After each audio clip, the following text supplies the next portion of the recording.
বিজেপির প্রার্থী তালিকা প্রকাশের পরে মঙ্গলবার রাজ্যের 291টি বিধানসভা কেন্দ্রের প্রার্থী তালিকা ঘোষণা করেছে তৃণমূল।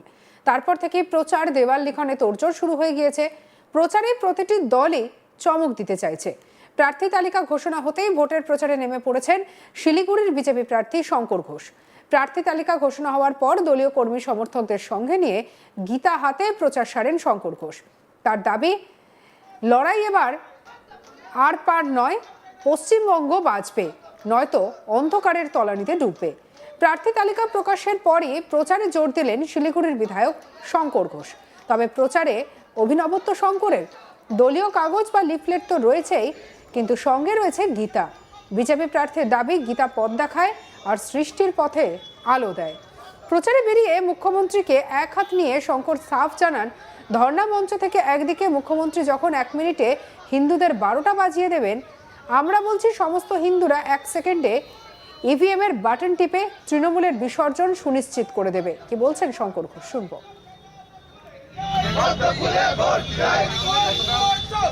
গীতা পথ দেখায়, গীতা শক্তি দেয়, সাহস দেয়, গীতা নতুন সৃষ্টির পথে আলো দেয়।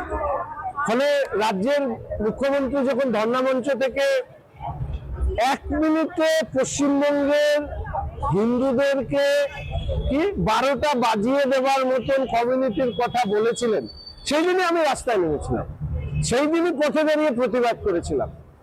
পশ্চিমবঙ্গ তৈরি হয়েছিল, তার ইতিহাস হচ্ছে হিন্দু হোমল্যান্ড। শ্যামাপ্রসাদ মুখার্জি এই কথা তুলে ধরেছিলেন এবং সেই সময় বিধান পরিষদের সবাই, সব দল মত পথের মানুষ যারা জন্মসূত্রে হিন্দু, তারা এই পশ্চিমবঙ্গ ভারতবর্ষের সাথে যুক্ত হোক সেটা চেয়েছিলেন।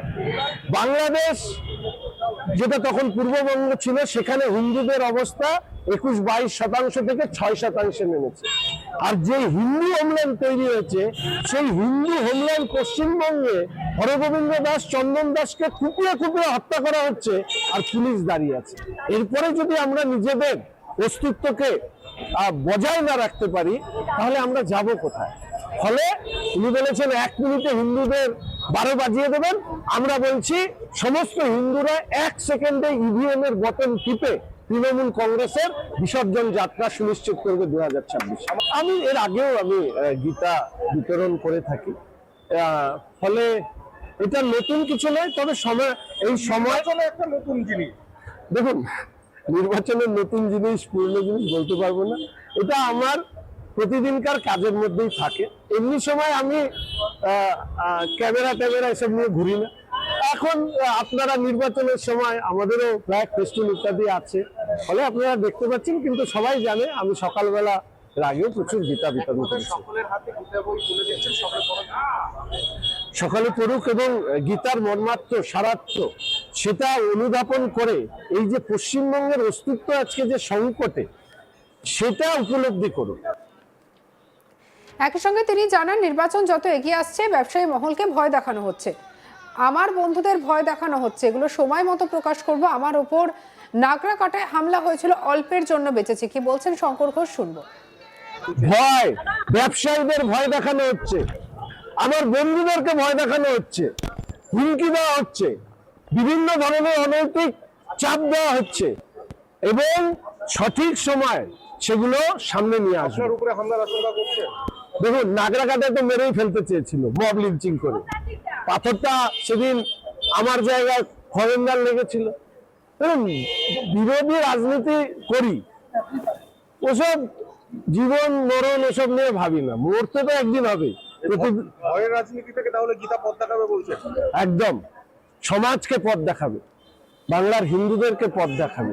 এবং আমি আশা রাখি রাজ্যের মাননীয় মুখ্যমন্ত্রী যে কমিউনিটিকে উদ্দেশ্য করে এই কথা বলেছেন, সেই কমিউনিটিরও উচিত, একসময় ওনাদের সম্পর্কেই মনে হয় বলেছিলেন দুবেল গাই, আজকে যখন উনি এই কমিউনিটিকে নিয়ে রাজনীতি করছেন, সেই কমিউনিটি কারা সেটা মুখ্যমন্ত্রীর কাছে পরিষ্কার হয়ে যাওয়া উচিত বলে সব মানুষেরই মনে হয়। আমিও তাই চাই।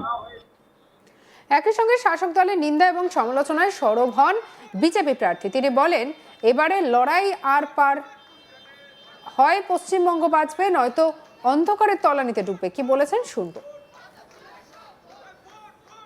পশ্চিমবঙ্গ সত্যি কথা বলতে কি একজন সাধারণ মানুষ রাজনীতিকে ছেড়ে দিয়ে গত 15 বছরে আমরা কি দেখলাম?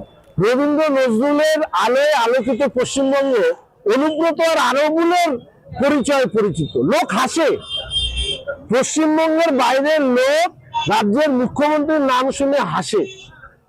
এর থেকে বড় লজ্জা পশ্চিমবঙ্গের কি হতে পারে? 6টা নোবেল এই পশ্চিমবঙ্গের থেকে মানুষ পেয়েছেন। এই পশ্চিমবঙ্গ কি না দিয়েছে? রামকৃষ্ণ, সারদামণি, স্বামী বিবেকানন্দ, চৈতন্য, রানী রাসমণি, ক্ষুদিরাম, বিনয় বাদল দীনেশ, নেতাজি সুভাষচন্দ্র বোস। আর এই পশ্চিমবঙ্গে এখন সংকট বলে কিনা বোম বাঁধে, সে আবার বলে জনপ্রতিনিধি, মুখ্যমন্ত্রী বলছে, আর সেগুলো পশ্চিমবঙ্গের মানুষ তাড়িয়ে তাড়িয়ে উপভোগ করছে। এর থেকে বেরোতে হবে, না হলে পশ্চিমবঙ্গের পরবর্তী প্রজন্মর কারো ভালো হবে না। হলে লড়াইটা এবার আর পার, হয় পশ্চিমবঙ্গ বাঁচবে, নয় পশ্চিমবঙ্গ নরকের অন্ধকার তলে তলিয়ে যাবে।